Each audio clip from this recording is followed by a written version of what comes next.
Meus irmãos, a paz do Senhor. Oremos. Senhor Deus e eterno Pai. Senhor Jesus, nesta manhã nós te louvamos pela tua presença, que é marcante, Senhor, e é perceptível por todos nós, pois sentimos a tua graça. Deus, neste momento nós te pedimos que o Senhor venha nos agraciar com a tua palavra. Abençoa o teu servo, Senhor, que será canal de bênção entre o céu e a tua igreja, que a tua palavra venha alcançar o objetivo para qual foi mandada, que a tua palavra venha, se necessário for, nos tirar do conforto da mesmice e nos levar para o confronto das mudanças, mas que a tua palavra venha alcançar o objetivo nesta manhã. No nome de Jesus, nós te pedimos, não só hoje, mas para sempre. Amém. Queridos irmãos, irmãs, a paz do Senhor Jesus. Ainda de pé como estão, por gentileza, abra a sua Bíblia, o Evangelho segundo escreveu Mateus, capítulo de número 9, versículo de número 35 em diante.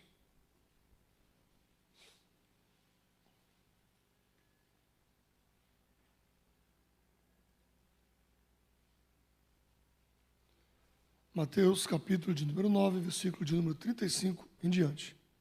Diz assim a palavra do Senhor. E então percorria Jesus todas as cidades e aldeias, ensinando nas sinagogas deles e pregando o evangelho do reino e curando todas as enfermidades e as moléstias entre o povo. E vendo as multidões, teve grande compaixão delas, porque andavam cansadas e desgarradas como ovelhas que não têm pastor. Então disse aos seus discípulos: a ceifa ou a seara é realmente grande, mas poucos são os ceifeiros. Rogai, pois, ao Senhor da seara que mande obreiros ou trabalhadores para a sua seara. Amém? Podeis assentar, queridos irmãos. Quero, em primeiro lugar, louvar a Deus por estar entre vós nesta manhã. Pela primeira vez aqui nesta igreja. Saudar o pastor da igreja, pastor Misael, pastor aqui no setor 47. Saudar o nosso irmão Fábio, líder de missões desta igreja, que nos fez o convite para aqui estarmos, todos os obreiros, líderes de missões e toda a igreja aqui presente, que a bênção do Senhor permaneça sobre todos vós. Como nosso irmão Fábio disse, eu sirvo ao Senhor no estado da Paraíba, já fazem alguns bons anos, talvez pelo sotaque me denuncie que eu não sou paraibano de nascimento. Uma vez eu estava em Rondônia, indo para a Bolívia, então eu estava em Guajará-Mirim com um pastor amigo meu, estava tendo um trabalho de missões lá, participei com ele no domingo de manhã, e ele disse para mim assim: Eduardo do céu, tem uma senhora aqui, que é lá da tua terra, da Paraíba, e ela fez um almoço paraibano, e quer que você vá almoçar com ela de todo jeito, e que eu vá junto. Falei, vamos lá, vamos embora. E ela disse que fez feijão verde, feijão de corda, fez charque, macaxeira, carne de sol e farofa de cuscuz, e disse que é para o senhor ir lá. Aí eu fui, né, com muita alegria, fui almoçar com ela. Quando eu cheguei na porta, ela olhou para mim e disse: cadê o meu pastor da Paraíba? Eu falei: pai do senhor, minha irmã, sou eu que vim de João Pessoa. Não, você não é pastor de lá, não. Já era uma senhora, ela tinha os seus 70 anos, e ela tinha ido embora de Cajazeira, já fazia uns 45 anos, nunca mais tinha voltado. E aí ela disse: não, você nem tem cara de paraibano e nem voz de paraibano, você não é da Paraíba. Aí eu disse para ela assim: a senhora tem razão, eu não tive o privilégio de nascer em solo paraibano, mas já estou na Paraíba há quase 30 anos, e eu sou natural de Angra dos Reis, no Rio. Minha esposa é gaúcha, que eu encontrei com ela no trabalho missionário no sertão de Pernambuco. moramos na Paraíba, temos 2 filhos paraibanos e atualmente servimos ao Senhor na cidade de Rio Tinto, na Paraíba. Não sou paraibano de nascimento, mas sou de coração. Tenho um título de cidadão paraibano, cidadão pessoense, o que me dá os direitos legais de filhos da terra. Então, me sinto paraibano com muita alegria.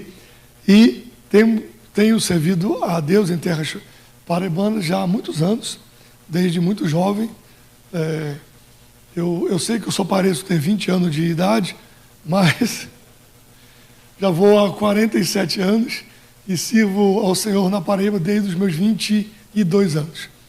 Então, ali tenho servido ao Senhor, junto ao pastor Zé Carlos de Lima, nosso presidente, e servi pastoreando igrejas na capital, setores na capital por cerca de 20 anos. Assumi a liderança de missões da igreja até o final do ano passado, por 23 anos, fui líder de missões da igreja, das conferências missionárias, enviando missionários para várias partes do mundo, pastoreando e acompanhando seus trabalhos, e aprove a Deus nos colocar para servir ao Senhor como pastor na cidade de Rio Tinto, e onde temos ali servido ao Senhor com muita alegria e dando glórias ao Senhor naquele lugar. Então, vocês vão ouvir hoje de manhã e hoje à noite, não um pregador itinerante, com todo o respeito a pregadores itinerantes que têm o meu respeito. Eu tenho muitos amigos que são pregadores itinerantes, mas pastores de igreja e pregadores itinerantes, eles pregam diferente e têm uma ação diferente para com a igreja, né? Então não espere grandes coisas humanamente falando, ou de técnicas vocais ou oratórias, né? Porque eu sou o pastor do círculo de oração, que dá o testemunho do círculo de oração, que visita os crentes em casa, que faz o trabalho e que dirige o culto, que atende no gabinete da igreja. Então a gente acaba tendo outros tiques, né? Como dizem. Outros sim, com a autorização dos líderes da igreja, apresentaram. Eu tenho o prazer de escrever alguns livros, que Deus me deu essa possibilidade de servir ao Senhor, também na área teológica, cuidando do ensino teológico da igreja na região, e de trabalhar com a nossa casa publicadora e com a convenção geral de nossa igreja. Tenho publicado alguns livros. No ano de 2001 saiu a minha tese de doutorado pela casa publicadora. Não tenho mais esse livro comigo, mas você pode encontrá-lo no site ou em algumas livrarias da casa, que é A Sociedade Brasileira e o Pentecostalismo Clássico, que é uma análise da sociedade a partir da formação do Brasil, a partir de livros clássicos como O Povo Brasileiro, de Darcy Ribeiro, Casa Grande e Senzala, de Gilberto Freire. Enfim, quem gosta de história do Brasil, quem gosta de sociologia, quem gosta de um diálogo da teologia, da igreja, da liturgia da igreja, com a formação social do povo, é um livro que vai lhe abençoar. Não tenho ele aqui, mas você pode encontrá-lo nas livrarias CPAD. Lancei também também no início do ano passado, mas foi utilizado no final do ano, que é o livro da revista dos jovens do ano passado, A Prova da Vossa Fé, que é um livro apologético com uma linha mais devocional, porém um livro apologético que foi produzido pela casa, e o pedido que nos foi feito de produzir esse livro, que não fosse um livro utilizado apenas no período de escola dominical, mas um livro que pudesse servir de consulta, um livro perene, um livro de acompanhamento, que pudesse ser utilizado pela igreja e por jovens, a igreja de um modo geral. Que é esse livro aqui, A Prova da Vossa Fé. Então, fé para crer que Deus existe, fé para crer na ressurreição de Jesus, fé para crer que a Bíblia é um livro inspirado, fé para crer que Deus fala por meio de profecia. Tem muita bagunça aí fora, tem muita informação contrária. Nós temos informações demais no mundo hoje. O desafio é saber filtrar essas informações e saber separar o santo do profano. Então esse livro tem essa proposta. Eu tenho alguns deles aí, devo ter 8 ou 10 livros desses, não mais do que isso. E tem esse livro, que saiu no finalzinho do ano passado, no apagar das luzes de 2023, e está sendo bastante utilizado nesse ano de 2024, que é esse livro, Introdução à Teologia Pentecostal, uma leitura sistematizada a partir da declaração de fé das Assembleias de Deus. Então, esse livro ele é uma ampliação do que é apresentado na nossa declaração de fé, não de toda a declaração de fé, se não me engano, ela tem 14 capítulos, mas amplia a ideia do que nós pensamos sobre Deus, quem é o Deus que nós servimos, como que nos relacionamos com Ele, como que esse Deus salva, os decretos de Deus. Então ele vai falar sobre questões sobre Deus, questões sobre a salvação, sobre a soteriologia, o que é, se é possível perder a salvação, o que a Bíblia diz sobre isso, como que a declaração de fé fala sobre isso, o que é a apostasia. Então a gente trata isso nesse livro. Tratamos também sobre a salvação em Cristo Jesus, Jesus Cristo como único e suficiente Salvador, que é uma perspectiva missiológica da salvação em Cristo, da exclusividade da salvação em Jesus, e sobre as últimas coisas, sobre questões escatológicas, a partir de uma visão dispensacionalista, que é, de certa forma, apresentada na nossa declaração de fé. Então, esse livro é um livro que está sendo bastante usado em seminários, em igrejas, em cursos para liderança, exatamente porque você lê esse livro junto com a declaração de fé da nossa igreja.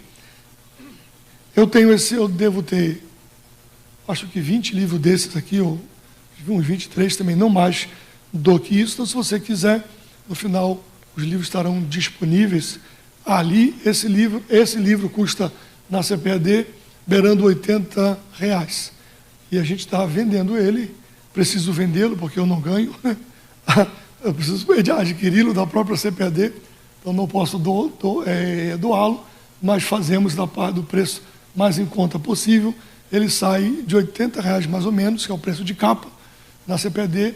Nós estamos vendendo ele por R$50 este livro.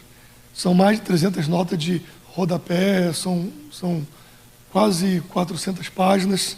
Você vai ser edificado com essa leitura. E esse livro aqui, se você comprá-lo sozinho, ele sai a R$15. Se você levar os dois saem a R$60. Ok? Sozinho, este é 50 e este é 15. Juntos, você leva os dois a R$60, que não chega nem perto do preço que você compraria nas livrarias. Se quiseres, está à sua disposição. Bem, fechado essas informações, não estou fazendo comércio, mas estou apenas apresentando o livro que nós trouxemos.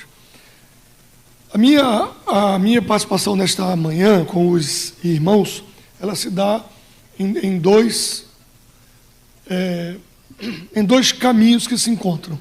Que um é a ideia da igreja missional, é a ideia da igreja como uma comunidade de missionário, é uma igreja onde cada um de nós precisa cumprir e entender a nossa vocação em Cristo, o nosso chamado para dar testemunho de Cristo aonde quer que nós estejamos.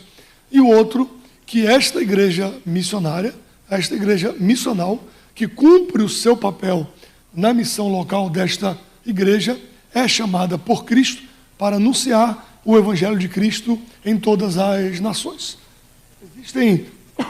Existem muitas formas de você apresentar, existe muito texto bíblico. A Bíblia é um livro missionário, mas eu quero fazer isso a partir desse texto de Mateus, no capítulo 9, sobre a ceifa e os ceifeiros, sobre a seara e os ceifeiros, e algumas questões básicas que estão nesse texto, como, por exemplo, a ideia bíblica da compaixão. Nós podemos dizer que precisamos cumprir a missão de Deus no mundo, porque é uma ordem. Jesus não fez uma grande sugestão. Se vocês quiserem, se vocês tiverem tempo, se vocês puderem, se não for causar muito incômodo a vocês, preguem o evangelho. Não foi isso que Jesus disse. Jesus não fez uma grande sugestão, é uma grande comissão, é uma ordem. Ide por todo o mundo, pregai o evangelho a toda a criatura. Não há argumentação para com a ordem divina. Ou em alguns textos, indo, fazei discípulos de todas as nações, batizando-os em nome do Pai, do Filho e do Espírito Santo, ensinando-os a guardar todas as coisas que eu vos tenho ordenado. Nisso está incluso a tarefa de evangelização, o discipulado, o batizar e automaticamente o fundar igrejas. Porque se você evangeliza, discipula, batiza, você funda a igreja, você forma a igreja do Senhor Jesus Cristo. Então, há todo um conceito que está dentro dessa ordem de Jesus, da grande comissão. Então, a primeira coisa é que nós não recebemos uma grande sugestão. Se nós quisermos, nós não temos opção de se queremos ou não queremos. Nós temos a opção de obedecermos ou sermos desobedientes. Não há outra conversa no meio. Nós temos a opção de obedecermos e temos a opção de sermos desobedientes. Então, você escolhe que tipo de filho você quer ser. Um filho obediente ou um filho desobediente. E existem diversas formas para que você cumpra essa vocação e que você cumpra esta missão. Porque a missão de Deus, ela tem várias faces, ela tem várias possibilidades, vários caminhos, porque a salvação, ela é tão ampla quanto as necessidades do ser humano. Então, Jesus, ele nesse texto, o evangelista Mateus nos fala sobre o evangelho, sobre o ministério de Jesus, como que Jesus seguia o seu ministério. E ele diz, e percorria Jesus todas as cidades e aldeias, passeando, falando mal da vida dos outros, reclamando dos discípulos, reclamando que Pedro era muito brabo, que Judas era muito, como tesoureiro, muito mão de vaca, muito sovina, era reclamando que Simão, o Zelote, era muito nacionalista, estava querendo uma ruptura no sistema. Não, Jesus não ia nas casas de Lázaro, de Maria, de Marta, não ia reclamando de ninguém. Jesus, ele ia nas ruas, nas casas, pregando, ensinando nas sinagogas e pregando o evangelho do reino. Mas mais do que isso, curando as enfermidades do povo, as moléstias entre o povo. Jesus se envolvia entre as pessoas, anunciando a glória de Deus. Arrependei-vos, porque é chegado o reino de Deus, o reino dos céus é chegado entre vós. Jesus, certa vez, a Bíblia nos conta que Jesus estava subindo para uma festa em Jerusalém. E ele estava pronto, preparado para a festa, possivelmente arrumado, possivelmente bem vestido, junto com os seus discípulos. E antes dele chegar, ou para entrar na cidade, para tratar dos assuntos religiosos, há uma porta que vai a um tanque chamado Betesda, e ele desce para aquele lugar. E aquele lugar não era um lugar frequentado por pessoas como Jesus, ou pelos discípulos, não. Aquele lugar era um lugar fedido, era um lugar abandonado, era um lugar horroroso, porque havia uma multidão de paralíticos, de coxos, de pessoas das maiores enfermidades. Ele tinha alpendres, ele tinha andares, e pessoas ali tinham toda sorte de doenças. Ali não tinha possivelmente um órgão público que cuidasse do saneamento básico daquele lugar. Então as pessoas faziam as suas necessidades e ali mesmo ficavam sujas, não tinham um chuveiro para tomarem banho, alguns eram abandonados pelas famílias ali, aguardando a possibilidade de um suposto anjo vir movimentar águas e quem entrasse primeiro, ou seja, era uma competição, quem chega primeiro, quem alcança e quem vai, era uma competição. E Jesus, ele vai, como ele tinha essa compaixão e esse interesse, antes dele subir a Jerusalém propriamente dita, ele entra neste lugar, e lá ele vê esta multidão, e lá ele encontra um homem, e este homem está há 38 anos enfermo. e ele vai direto naquele homem, e eu me permito abrir um parênteses no texto, né? Não li esse texto, mas só para que você entenda, porque eu quero falar nesta manhã sobre a compaixão de Jesus, e Jesus vai até aquele homem, e olha para aquele homem, no meio de uma multidão de gente doente, no meio de uma multidão de gente sem futuro, no meio de uma multidão de pessoas sem perspectiva, acreditando, existem pessoas que acreditavam que era literalmente um anjo que vinha e que agitava a água. Há outras pessoas que dizem que era uma história que existia naquele momento. Pouco importa.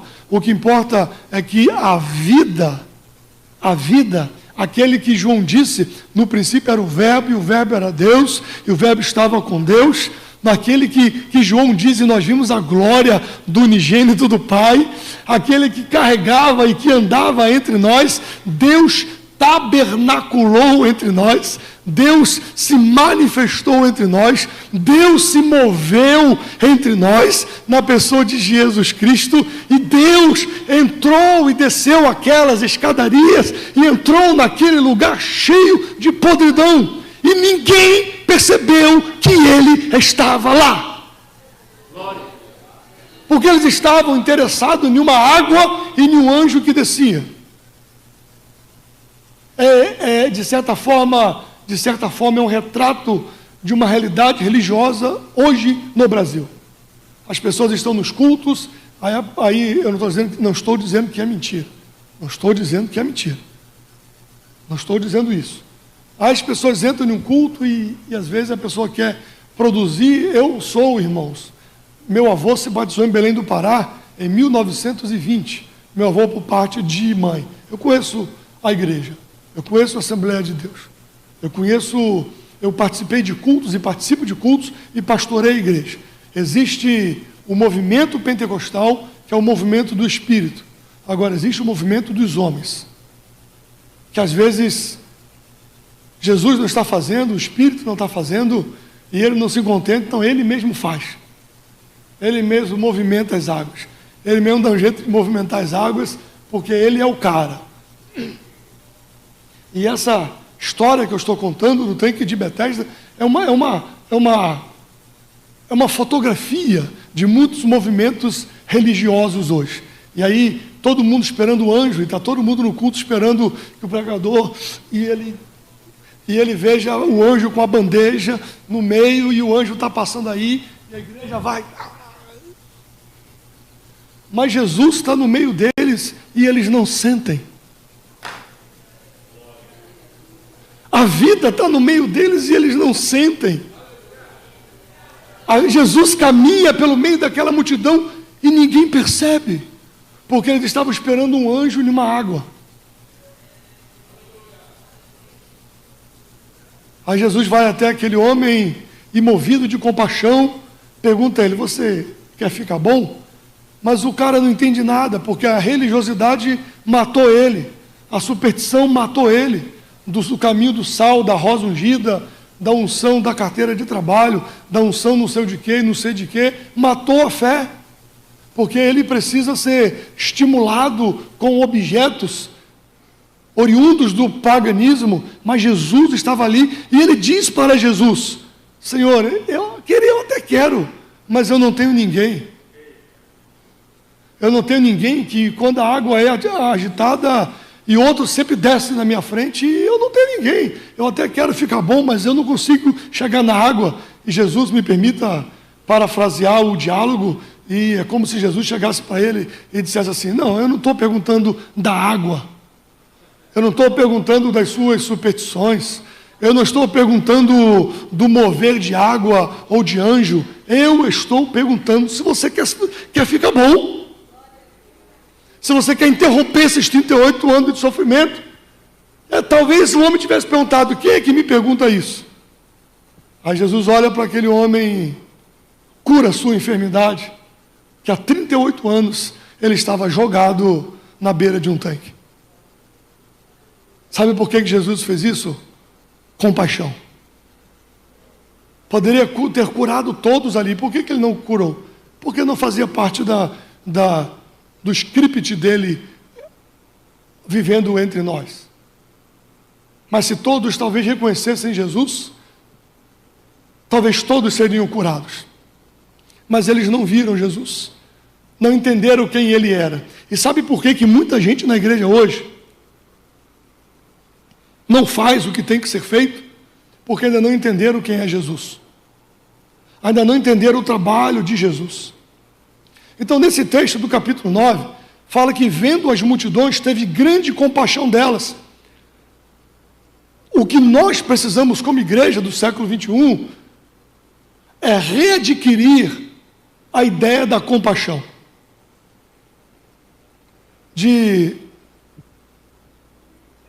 Nós somos crentes do credo, mas não somos crentes da prática. Nós sabemos o credo, mas na hora de nós fazermos, nós não fazemos.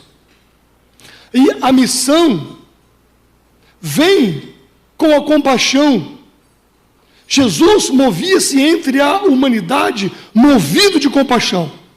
E a igreja precisa se mover no mundo cheia de compaixão. A igreja deve ser banhada na compaixão de Cristo. A sede da Jocum na Holanda tem uma frase muito interessante que diz assim: nós olhamos o mundo com os olhos de Deus para sentirmos o que Deus sente. Sabe o que está faltando em nós, do século 21? Olhar as coisas com os olhos de Deus. Nós somos críticos demais, nós somos chatos demais, nós somos enjoados demais.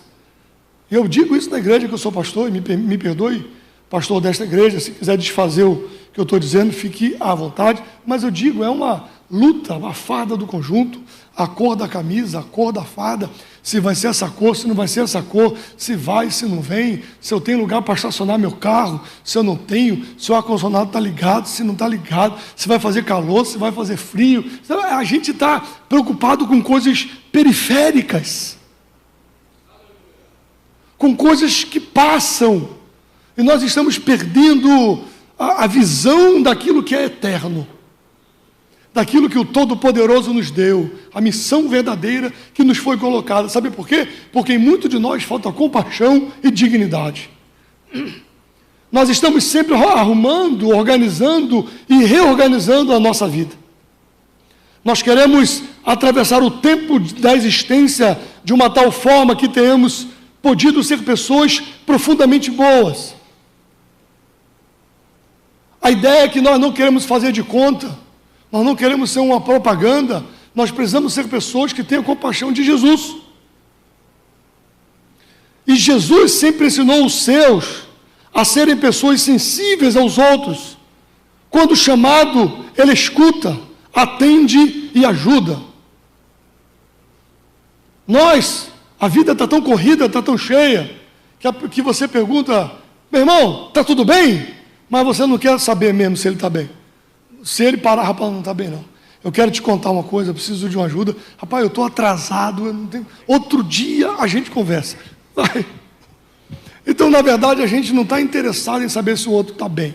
Às vezes a gente pergunta por uma formalidade: pastor, pode ser, está tudo bem, pastor? Mas ele não está interessado em sentar com o pastor diz assim: meu irmão não está bem não. Tendo as lutas aí, os problemas. Nós estamos perdendo interesse pelo outro. Nós estamos perdendo interesse pelas almas do outro. Nós estamos perdendo interesse por aqueles que estão perdidos e indo para o inferno. Sabe por que estamos perdendo? Porque estamos perdendo a compaixão de Jesus. E um dos traços da figura de Jesus é esse, pois a compaixão. Compaixão quer dizer sofrer com, ter sensibilidade para com a dor do outro, e com isso tornar-se próximo, escutar, olhar, fazer seus os apertos do coração dos outros, colocar-se à disposição. Não é só empatia, é muito mais do que empatia. Diferentemente do simples sentimento de empatia, a compaixão se foca no desejo de pessoas de aliviar o sofrimento da outra pessoa. E nesse caso são comuns os sentimentos altruístas. Compaixão é mais do que empatia. Ah, coitado de fulano, né? É mais do que empatia, é sentir a dor do outro, é se colocar no lugar do outro e tentar resolver a situação do outro. E a compaixão maior que nós devemos ter é exatamente com a alma do outro que está condenado. Compaixão, se envolver. Quantos professores da escola dominical não têm mais compaixão, não sente nem falta dos seus alunos? Estava vendo a placa ali, ó. Crente sem vitamina EBD enfraquece. Quantos professores de escola dominical não sentem mais falta dos seus alunos?